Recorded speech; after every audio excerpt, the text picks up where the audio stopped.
Can you describe the process in which a family is provided information about their potential eligibility for the CityFHEPS program and how they would go about applying? Sure. Let me start, and my colleagues can chime in. That looks a little bit different depending on whether we're talking about a household in shelter or a household in the community. So let me do a high-level overview of each of them. So for a client in shelter, the conversation about housing should start day one.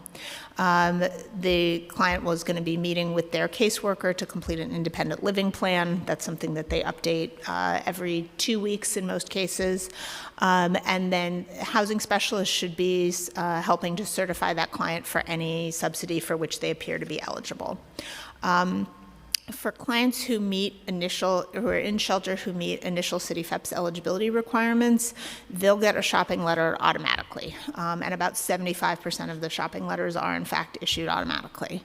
If a family isn't, for example, on cash assistance or working when they first enter the shelter, they'll work with their case manager to deal with, address those issues first, and then as soon as they do meet the standard, that letter will get issued.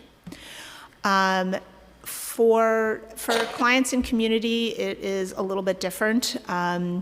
So many of the people in community, there are many people in community now who have a CityFHEPS voucher. They obviously know about the program if they would like to move or have changes in life circumstance so that they need to make adjustments, or even, frankly, just the annual renewal. That can be done on Access HRA.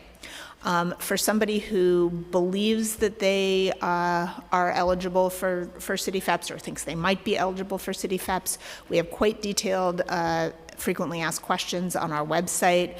The core requirement, there are a whole slew of varieties, but sort of the basic requirement for in-community eligibility is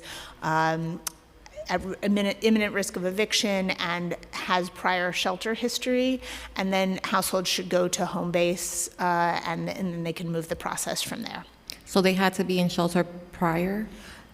There are absolutely exceptions around veterans, people in rent-controlled units, some other special populations, but for most people in community, the eligibility requirement does require previous shelter history. Andrea, anything you want to add to that? Yeah, just adult protection. Is it on? Yeah. I'm sorry. Thank you, Commissioner. Thank you, Council Member, for that question. There's the Adult Protective Services group as well.